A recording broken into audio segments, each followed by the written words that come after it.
नमस्कार साथियों, सुप्रभात, गुड मॉर्निंग। आज के हमारे इस वीडियो में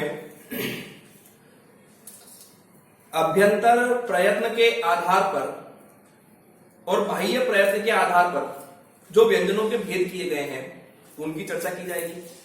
लेकिन प्रयत्न के आधार पर ये दो भेद तो बनाए गए हैं, अभ्यंतर और बाह्य।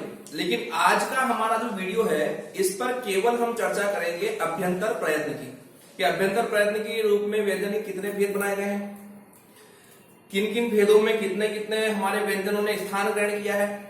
ठीक है, तो चलते हैं हम हमारे टॉपिक पर, जिसका नाम है प्रयत्न के आधार पर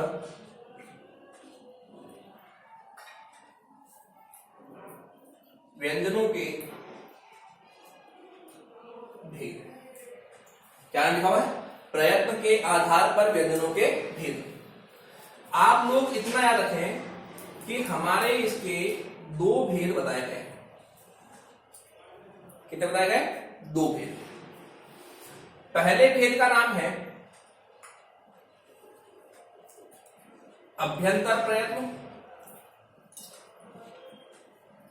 और दूसरे भेद का नाम है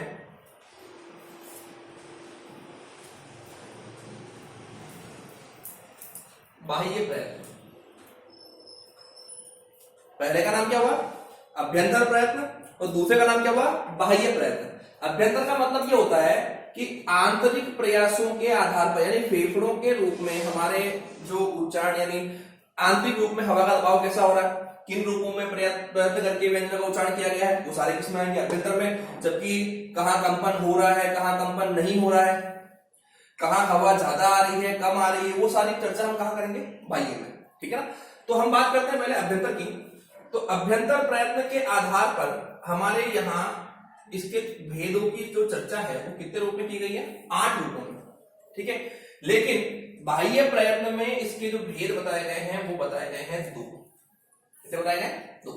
पिछले वीडियो में हमने केवल चर्चा की थी व्यंजन और व्यंजन के उच्चारण स्थानों की। लेकिन अब की बात इस वीडियो में चर्चा कर रहे हैं प्रयत्न के आधार पर व्यंजनों के भेद की, जिसमें हम आज केवल चर्चा करेंगे अभ्यंतर प्रयत्न की। एक बार मैं पूरा चार्ट बना रहा हूं कि अभ्यंतर में कौन सा आएगा, बाह्य में कौन सा आएगा। ध्यान से देखें, अभ्यंतर में जो 8 है उसमें नंबर 1 का नाम होगा स्पर्शी व्यंजन, नंबर 2 संघर्षी व्यंजन, नंबर 3 स्पर्श संघर्षी व्यंजन,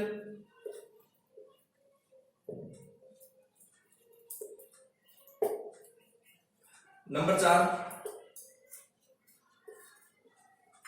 अनुनासिक व्यंजन,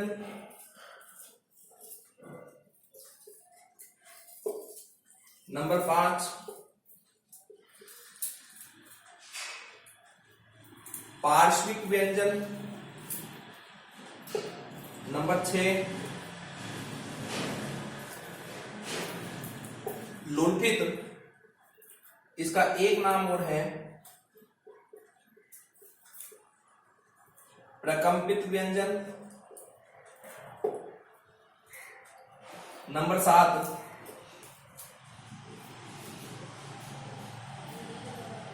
उत्क्षिप्त। आपको याद हो तो हमारे वर्ण विचार के जो हमारा पहला पार्ट था उसके अंदर हम लोगों ने कहा था कि हमारे देवनागरी रूप में 52 वर्ण बताए गए हैं, जिसमें हमने उत्क्षिप्त की चर्चा भी की थी। उसमें वहां हमने इनके 3 अन्य नाम भी लिखे थे, अगर आपको याद हो। और इसमें कौन कौन से थे? एक तो उच्छिष्ट, एक कौन सा था? ताड़न जात, और एक कौन सा है? द्विगुण। ये 4 नाम हमने इसमें चर्चा की थी। एक 8वां भेद और है हमारा इसमें 8वें भेद का नाम आएगा ईशत स्पृष्ट। इसको हम एक नाम से और जानते हैं उसका नाम है अर्धस्वर। अर्धस्वर सबसे ज्यादा एग्जाम में नाम आने वाला शब्द यही है, अर्धस्वर। ठीक है, कैसे पूछते हैं कि निम्न में से अर्धस्वर कौन सा है। ठीक है, तो जो व्यंजन यहां हम बताएंगे वो अर्धस्वर, यानी तीनों के नाम एक रूप में आएंगे। यहां एक भेद और है जिसका नाम है संघर्ष, संघर्षहीन। क्या क्या नाम है? ईषद स्पृष्ट, अर्धस्वर और संघर्षहीन। ध्यान सुनना, अभ्यंतर में पहला भेद कौन सा है? स्पर्शी व्यंजन। दूसरा कौन सा है? संघर्षी व्यंजन। तीसरा कौन सा है? स्पर्श संघर्षी व्यंजन। चौथा कौन सा है? अनुनासिक व्यंजन। पांचवा पार्श्विक व्यंजन। छठा लुंठित व्यंजन, जिसका एक नाम और क्या है? प्रकंपित व्यंजन। सातवां उत्क्षिप्त, उच्छिष्ट, ताड़नजात, द्विगुण। ठीक है, आठवां ईषद स्पृष्ट, अर्धस्वर और संघर्षहीन। ठीक है, ये तो हमारे अभ्यंतर के 8 भेद हो गए। अब बाह्य की बात करें तो बाह्य में हमारे भेद बताए गए 2, जिसमें एक का नाम है, पहले वाले का, स्वर तंत्री या कंपन के आधार पर, ध्यान रखना ये बाह्य प्रयत्न में पहला कौन सा बनाया गया है? स्वर तंत्री या कंपन के आधार पर। और दूसरा जो है वो बनाया गया है हवा या प्राणत्व के आधार पर। हवा या प्राणत्व के आधार पर। देखो, आपको सबसे पहले इनके अंदर कौन से वर्ण आएंगे, कौन से व्यंजन आएंगे, क्या रूप बनेगा, वो चर्चा तो बात की है। पहले अगर आपको इनके नाम याद नहीं है तो आप इनके बारे में जानकारी प्राप्त नहीं कर सकते। आपको पहले इनको नाम याद रखना पड़ेगा। अब हमने ये कहा कि बाह्य प्रयत्न के 2 भेद हो गए, कौन कौन से हो गए? स्वर तंत्री या कंपन के आधार पर, हवा या प्राणत्व के आधार पर। अब जब पहले की बात करते हैं तो स्वर तंत्री या कंपन के आधार पर भी इसके 2 भेद बताए गए हैं, और हवा या प्राणत्व के आधार पर भी इसके 2 भेद बताए गए हैं। ठीक है, तो स्वर तंत्री में कौन से आएंगे? स्वर तंत्री में पहला भेद होगा सघोष, जिसको हम लोग घोष वर्ण भी कहते हैं, घोष वर्ण भी कहते हैं। ठीक है ना, और इसी रूप में हमारा इसका दूसरा भेद होगा, उसका नाम होगा अघोष, अघोष वर्ण। तो याद रखना, स्वर तंत्री या कंपन के आधार पर 2 भेद हैं। पहला सघोष, जिसका ही नाम घोष वर्ण है, और दूसरा क्या नाम है? अघोष वर्ण। जबकि हवा या प्राणत्व के आधार पर भी इसके 2 भेद बताए गए हैं, जिसमें पहले का नाम है अल्प प्राण वर्ण और दूसरे का नाम है महाप्राण वर्ण। क्या नाम है? अल्प प्राण वर्ण और दूसरा महाप्राण वर्ण। एक चीज और, कई स्टूडेंट ने मुझे कहा कि सर आप लिखने का समय दें, लिखने का सर समय मिल नहीं पाता है हमें, आप जल्दी कॉपी मिटा देते हैं। तो मैं आप लोगों को इतना कहूं कि देखो, हम यहाँ पर डेली जो वीडियो बना रहे हैं, वैसे भी वो 30, 40, 45 मिनट की बन रही है, और कई स्टूडेंट ने कहा सर वीडियो बहुत लंबी है, इसको थोड़ा छोटा करें। तो ऐसी स्थिति में आप लोग, जब मैं यहाँ बोर्ड पर लिखता हूं, जब आपको स्क्रीनशॉट लेने का 2 मिनट का टाइम देता हूं, तो उस दरमियान आप स्क्रीनशॉट ले लें, लिखने का काम बाद में कर लें। क्योंकि अगर आप इस रूप में अगर नहीं करेंगे और हम अगर लिखने का समय देंगे तो शायद ये वीडियो 1.5-2 घंटे की बन जाएगी, और वो संभव नहीं है। तो आप लोग इतना सा प्रयास करें कि जब भी मैं आपको स्क्रीनशॉट लेने की कहता हूं, तो उस दरमियान आप फटाफट से स्क्रीनशॉट लेकर के इन वीडियो को रख लें, फोटो को रख लें, और इनको आप सेव रखें, ताकि नेक्स्ट टाइम आप उनको जो कॉपी में उतारना चाहें, समझना चाहें, तो आप आराम से देख सकें। अब आप एक बार स्क्रीनशॉट ले लें इसका।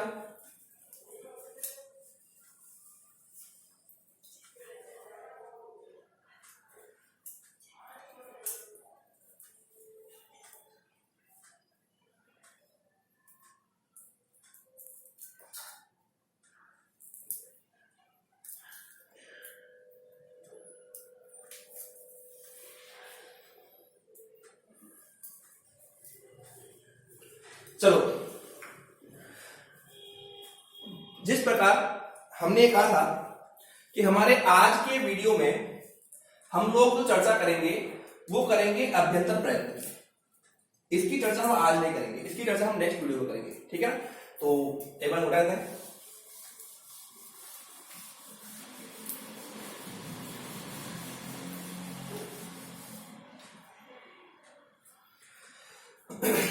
चलो अब देखो नंबर एक का नाम क्या है?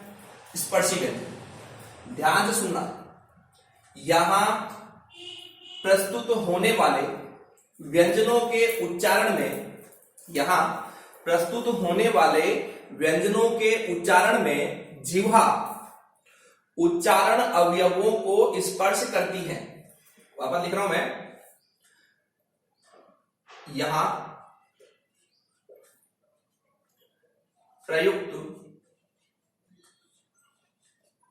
होने वाले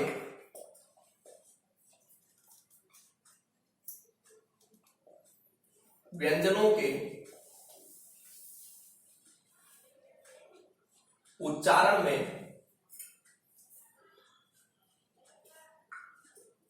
जिह्वा उच्चारण अवयवों को स्पर्श करती है, इसीलिए इसका नाम क्या हो गया? स्पर्शी व्यंजन। ठीक है, आप लोगों को अगर याद हो तो हमारे पिछले वीडियो में मैंने आपको व्यंजन के 3 रूप में भेद के बताए थे, जिसमें मैंने कहा था एक है स्पर्श व्यंजन, एक है अंतस्थ व्यंजन, एक है ऊष्म व्यंजन। फिर ये भी कहा था कि स्पर्श व्यंजन 25 होते हैं, क से लेकर मैं तक। उसमें हमारे वर्ण कितने थे? 5। सेम कंडीशन यहां होगी, लेकिन अंतर केवल इतना होगा कि स्पर्श व्यंजनों की जो संख्या है, इसकी जो संख्या है वो 16 होगी। कितनी होगी? 16। जबकि स्पर्श व्यंजन कितने थे? 25। अगर एग्जाम में आना, अगर एग्जाम में ये आए कि स्पर्श व्यंजन होते हैं तो 25, और अगर ये आ जाए कि स्पर्शी व्यंजन होते हैं तो कितने होंगे? 16। अब एक बार मैं बता दूं कौन कौन से वर्ण यहाँ शामिल नहीं होंगे, क्योंकि एक बार हमें सारे 25 को उतारना होगा, जिसमें हम एक बार पहला वर्ग कौन सा हमारा? कैवर्ग, दूसरा चैवर्ग, टैवर्ग, तैवर्ग और पैवर्ग, ये 5 वर्ग है। पांचों की बात करते हैं, ये ख, ग, ग और ग, च, छ, ज, ज और ई है। ट में आते हैं ट, ठ, ड, ढ और अण। त, थ, द, ध और न। प, फ, ब, भ और म। जैसे कि आप लोगों को याद है कि पिछले वाले वीडियो में मैंने स्पर्श व्यंजन की बात कही थी, और मैंने कहा था कि क से लेकर मैं तक 25 व्यंजन हमारे स्पर्श में आएंगे, जबकि यहां हमने संख्या कितनी बताई है? 16। अब देखो, स्पर्श नाम से तीसरा एक भेद और आ रहा है, यानी इनमें से एक वर्ग यहां जाकर बैठेगा। ठीक है ना। आप लोगों को इतना समझना है कि ये हमारे जो 4 वर्ण हैं, च, छ, ज, ज, वो यहां शामिल नहीं होंगे। ठीक है। एक चीज और कि हम जब इन 5वें वर्ण को बोलते हैं, क्या बोलते हैं इसको? अंग, ईयन, अण, न और मैं। तो आपने नोटिस किया हो तो इनको बोलते वक्त हमारे नाक की ध्वनि मिलती है। हम जब बोलते हैं तो आंशिक रूप में या पूर्ण रूप में नाक की ध्वनि मिलती है, और नाक की ध्वनि को हम क्या बोलते हैं? अनुनासिक। नासिक, अनु का मतलब पीछे, नासिक का मतलब नाक। नाक के पीछे से उत्पन्न होने वाली ध्वनि क्या बोलते हैं? अनुनासिक। इसका मतलब है कि ये 5 व्यंजन भी यहां स्थान ग्रहण नहीं करेंगे, क्योंकि इन्होंने भी अपना स्थान बना रखा है अनुनासिक में। तो यहां पर इस रूप में हम एक लोगो करते हैं, ये। तो याद रखना, ये वाला वर्ग जो हमने पहला छोड़ा है, ये किस नंबर में जाएगा? हमारे 3 नंबर में। 3 नंबर का मतलब क्या होता है? ये। ठीक है। और यहां पर जो ये वाला वर्ग छोड़ा हमने पंचम वर्ण के, ये वाला वर्ग कहां जाएगा? नंबर 5 में, नंबर 4 में, नंबर 4 में। इसका मतलब आप शॉर्ट ट्रिक से याद कर सकते हो। हमारे पास स्पर्शी व्यंजन कितने हैं? 16। कौन सा वर्ग शामिल नहीं हुआ? च वर्ग। च वर्ग कहां जाएगा? वो स्पर्श संघर्षी में जाएगा। ठीक है। यहां पर पंचम वर्ण कहां जाएंगे, अनुनासिक में जाएंगे, बस ये क्रम बन गया। और आपको इतना रखना है कि स्पर्शी व्यंजन 16 होते हैं जिसमें च वर्ग और पंचम वर्ण शामिल नहीं होता है, ठीक है। चलो आप इसकी छोड़ दो एक बार का।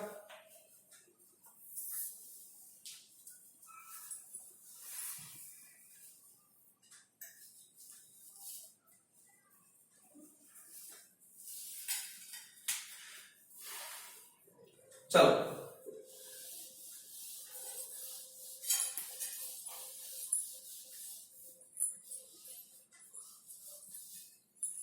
अब हम बात करते हैं नंबर 2, जिसका नाम है संघर्षी व्यंजन। क्या नाम इसका, संघर्षी।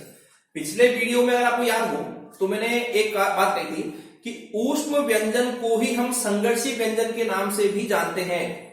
ऊष्म व्यंजन को ही हम संघर्षी व्यंजन के नाम से जानते हैं, इसलिए हम संघर्षी व्यंजन का एक नाम और ऊष्म व्यंजन भी कर सकते हैं। परिभाषा मैंने पिछले वीडियो में बताई थी कि यहां आने वाले व्यंजनों के उच्चारण में फेफड़ों से उठने वाली हवा मुख द्वार में बाधित होते हुए अर्थात संघर्ष करते हुए मुख द्वार से बाहर निकलती है, जिस कारण से यहां संघर्ष पैदा होता है और संघर्ष होने के कारण से वो हवा गर्म हो जाती है, जिसे हम क्या बोलेंगे, ऊष्म व्यंजन बोलेंगे। और यहां आने वाले व्यंजन कितने हैं, 4। कौन कौन से, श, श, स और है। ओके,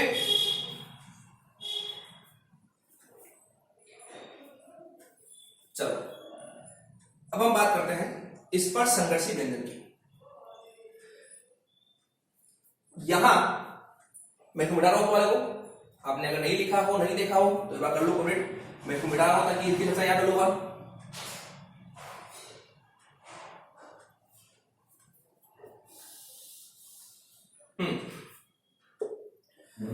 स्पर्श संघर्षी व्यंजन, ध्यान सुनाइए। यहां प्रयुक्त होने वाले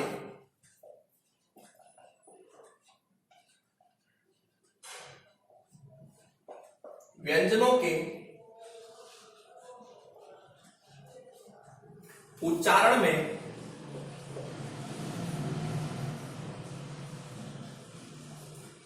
जिह्वा उच्चारण अवयव को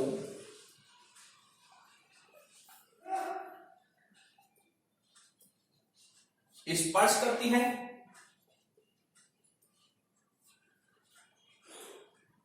तथा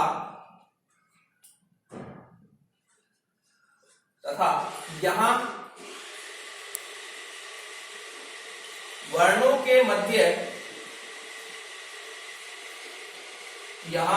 के मध्य उच्चारण में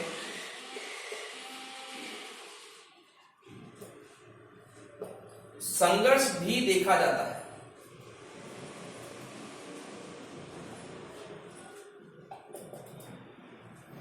ध्यान सुनना, यहां प्रयुक्त होने वाले व्यंजनों के उच्चारण में जिह्वा उच्चारण अवयव को स्पर्श करती है। पहली बात तो ये क्या करती है, स्पर्श करती है, तथा यहां वर्णों के मध्य उच्चारण में संघर्ष भी दिखता है। ध्यान रखना, इसीलिए इसका नाम क्या हो गया, स्पर्श संघर्षी व्यंजन। क्या नाम हो गया, स्पर्श संघर्षी व्यंजन। अब आप लोगों को याद होना चाहिए कि क वर्ग कंठ में आता है, च वर्ग तालु में आता है, ट वर्ग मूर्धा में आता है, त वर्ग दंत में और प वर्ग ओष्ठ में। उसी रूप में हमने आपको याद हो तो क वर्ग, ट वर्ग, त वर्ग और प वर्ग, ये 4 वर्ग को हमने पहले नंबर में स्थान दे दिया है। और हमने वहां एक शॉर्ट रूप में बताया था कि च वर्ग यहां शामिल नहीं होगा और वो कहां आएगा, वो यहां आएगा। तो यहां पर स्पर्श संघर्षी व्यंजन कितने हो गए, 4। कौन कौन से, च, छ, ज और ज। अब देखो च वर्ग कहां आता है, तालु में आता है, तालु को स्पर्श कर रहा है, ठीक है। दूसरा च के बाद हम क्या बोल रहे हैं, छ, तो इस छ को बोलते वक्त यहां जोर आएगा, संघर्ष लगेगा बोलने में, छ छ है ना। इस झ के बाद इस झ को बोला जाएगा, तो इस झ में बोलने में उच्चारण में संघर्ष करना होगा, जोर लगाना पड़ेगा। तो पहली कंडीशन तो ये तालु है इसलिए स्पर्श हो गए, और जब इन वर्णों का उच्चारण किया गया तो इनमें क्या हुआ, संघर्ष हुआ, इसलिए इसका नाम क्या हो गया, स्पर्श संघर्ष। स्क्रीनशॉट लो।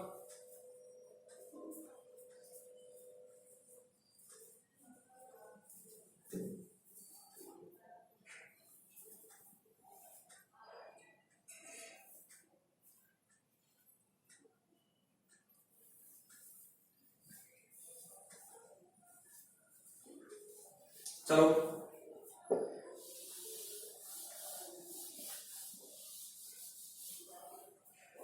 नेक्स्ट आते हैं नंबर 4, अनुनासिक व्यंजन। क्या नाम है, अनुनासिक व्यंजन।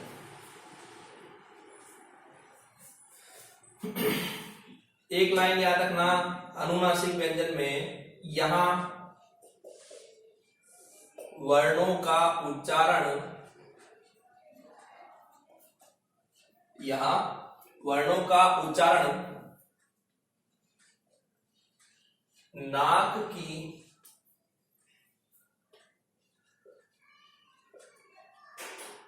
सहायता से किया जाता है। यहां वर्णों का उच्चारण नाक की सहायता से किया जाता है, पहली स्थिति। अब दूसरी बात क्या है, प्रत्येक व्यंजन वर्ग का पंचम वर्ण यहां प्रस्तुत किया जाएगा।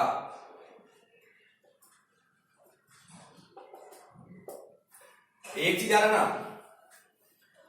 प्रत्येक व्यंजन वर्ग का पंचम वर्ण यहां प्रस्तुत किया जाएगा, ठीक है ना।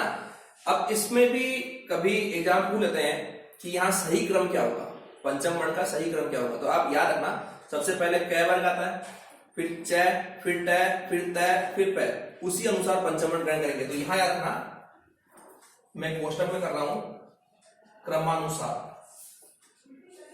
कैसा आएगा, क्रमानुसार। सबसे पहले कौन, अब जब अगर बात करें तो अनुनासिक वर्ण की संख्या कितनी हो गई,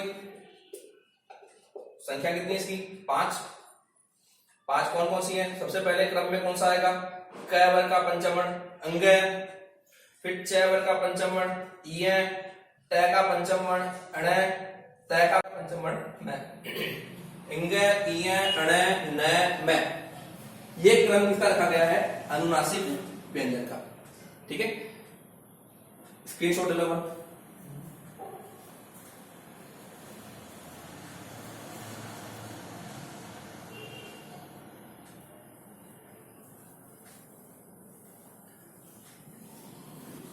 चलो नेक्स्ट भेद पर आते हैं,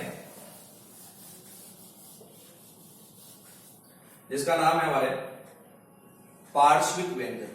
क्या नाम है, पार्श्विक व्यंजन। पहली बात तो ये कि पार्श्विक का मतलब क्या होता है, तो पार्श्विक का अर्थ होता है अगल बगल, या इसका एक अर्थ होता है आसपास, अगल बगल या आसपास। यहां ये कहते हैं कि व्यंजन का उच्चारण करते समय, व्यंजन का उच्चारण करते समय जिह्वा के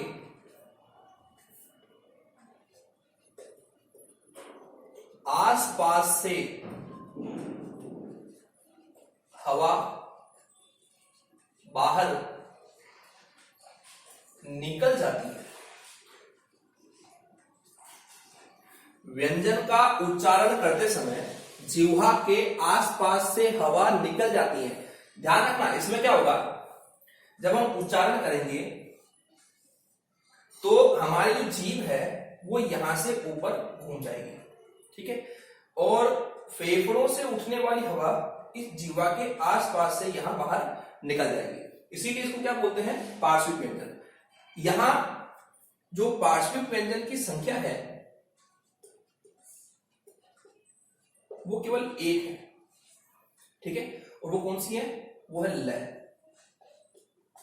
कौन सी है, लय। ध्यान रखना, ये लय पार्श्विक व्यंजन में आएगा। तो लय बोलेंगे तो हमारी जीभ ऊपर घूम जाएगी, वहां एक जगह रुक जाएगी और दोनों साइड से हवा बाहर निकलने के बाद जीवा नीचे आएगी, ठीक है। यहां इसको क्या बोलेंगे, पार्श्विक। पार्श्विक कौन सा हो जाएगा, लय हो जाएगा। स्क्रीनशॉट ले लेता है।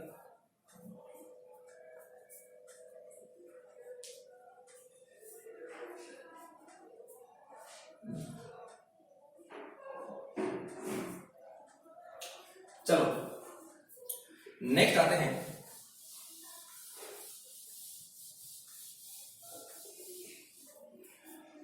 हैं, लुंठित या प्रकंपित व्यंजन।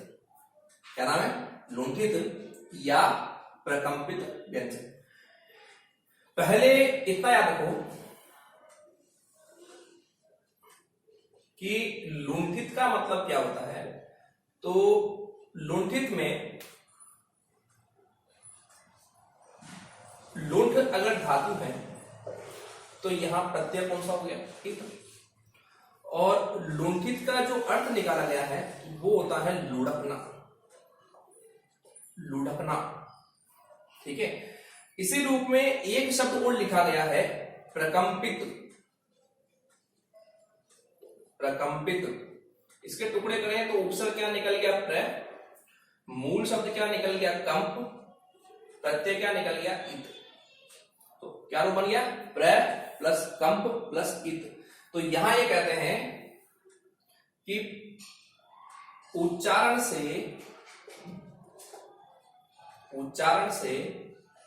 पहले ही कंपन, उच्चारण से पहले ही जिह्वा कंपन करना शुरू कर देती है।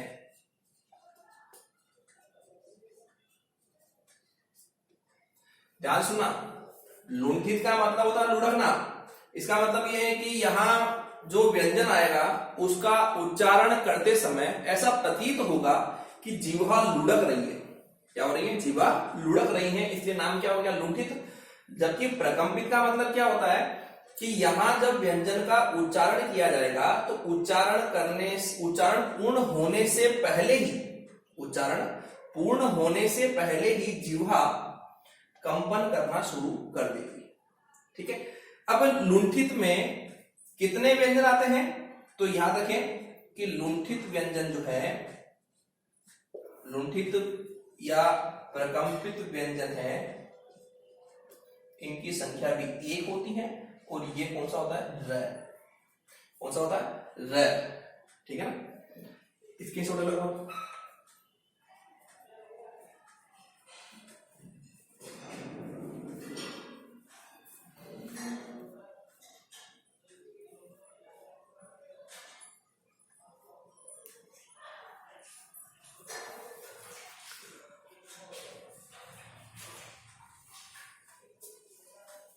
चलो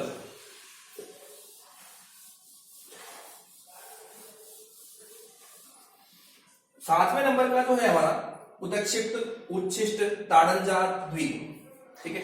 इसके बारे में मैं आपको पिछले वीडियो में बता चुका हूं, वीडियो नंबर वर्ण विचार का पार्ट 1, जिसमें उदक्षिप्त के बारे में पूर्ण रूप में जानकारी दी गई है कि उदक्षिप्त क्या होता है, उच्छिष्ट क्या होता है, ताड़नजात क्या होता है, द्विगुण क्या होता है, ठीक है। उनके बारे में संपूर्ण चर्चा की गई है। आप लोग यहां इसमें याद रखें कि इनके अंतर्गत कितने वर्ण आते हैं, तो 2 वर्ण आते हैं, 2 व्यंजन आते हैं। कौन कौन से आते हैं, तो एक तो आएगा अड़ और एक आएगा अड़। और इतना याद रखें कि इन वर्णों के नीचे जो डोट लगा होता है उसे हम नुक्ता कहते हैं। ये मैंने पिछले वीडियो में बता चुका हूं। नुक्ता कहते हैं। और नुक्ता चिन्ह की उत्पत्ति कहां से हुई है? तो अरबी फारसी भाषा से इसकी उत्पत्ति हुई है। याद रहेगा? चलो नेक्स्ट एंड लास्ट, ईषद स्पृष्ट, अर्धस्वर और संघर्ष। लास्ट चर्चा करते हैं।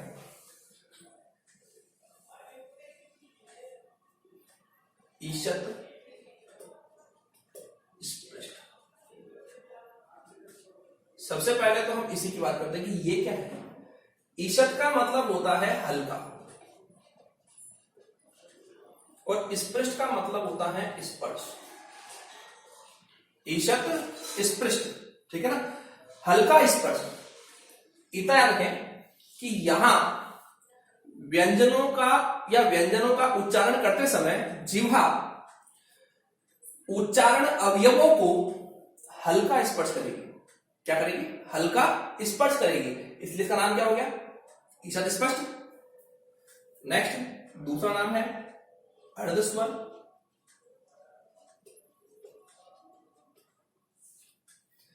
हमने स्वर की एक परिभाषा लिखी थी कि स्वरों के उच्चारण में फेफड़ों से उठने वाली हवा बिना बाधा के मुख द्वार से बाहर निकल जाती है, ये हमने कहा था, ठीक है, उसमें बाधा उत्पन्न नहीं होती है।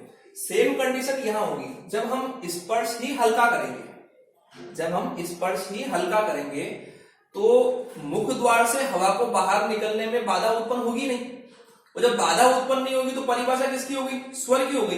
तो हमने यह नाम क्या रखा इसका? अर्धस्वर, क्योंकि हम पढ़ क्या रहे हैं? व्यंजन, लेकिन आंशिक रूप परिभाषा क्या दिख रहा है? स्वर का, तो इसका मतलब इसका नाम क्या हो गया? अर्धस्वर। संघर्षहीन की बात करें,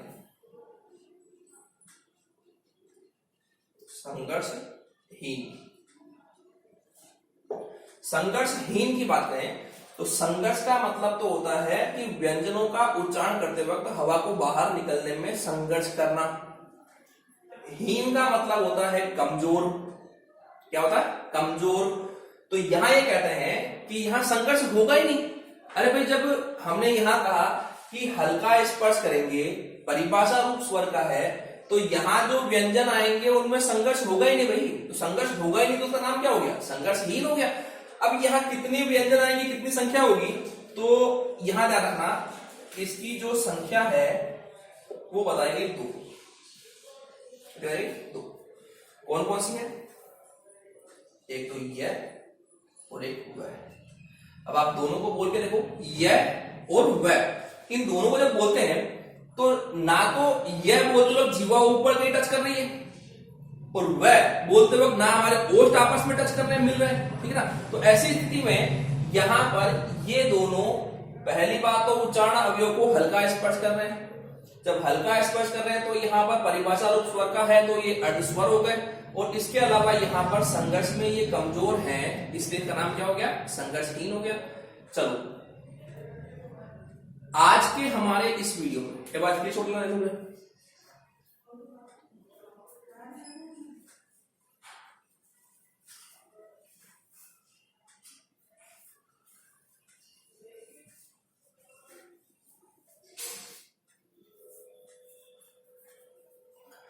आज के हमारे इस वीडियो में हमने एक चर्चा की कि प्रयत्न के आधार पर व्यंजन के भेद कितने हैं।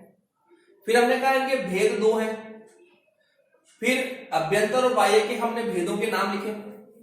अभ्यंतर प्रयत्न के जो 8 भेद हैं, इसकी चर्चा आज हमने इस वीडियो में की है, ठीक है। हर एक के बारे में इनकी परिभाषा रूप और इनके अंतर्गत आने वाले व्यंजनों का रूप हमने स्पष्ट किया है।